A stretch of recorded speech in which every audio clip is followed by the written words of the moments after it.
জাল লটারির টিকিট বিক্রি করার অভিযোগে গ্রেপ্তার এক ব্যক্তি। উদ্ধার 320 কাঞ্চনজঙ্ঘা জাল লটারি। শনিবার ধৃতকে আদালতে পাঠায় পুলিশ। ধৃতর নাম তুফান রায়, বাড়ি গোঘাটের কামারপুকুরে। পুলিশ সূত্রে জানা যায়, ওই ব্যক্তির কামারপুকুর ডাকবাংলো এলাকায় একটি লটারির দোকান রয়েছে। সেখান থেকে বেশ কয়েকদিন ধরে তিনি জাল লটারি বিক্রি করতেন। তার জেরে বেশ কয়েকজন মানুষ প্রতারিতও হয়েছেন। এ বিষয়ে গোঘাট থানায় অভিযোগ দায়ের হয়েছিল।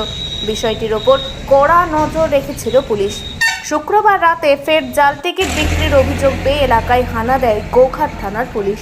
দোকানের মালিক তুফান রায়কে গ্রেপ্তার করার পাশাপাশি তার কাছ থেকে উদ্ধার করে 300 পিস জাল লটারির টিকিট।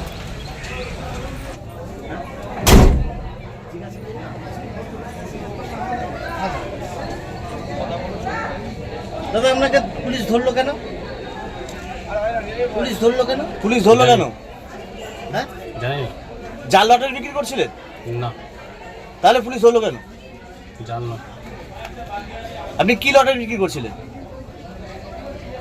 কাঞ্চনজঙ্ঘা।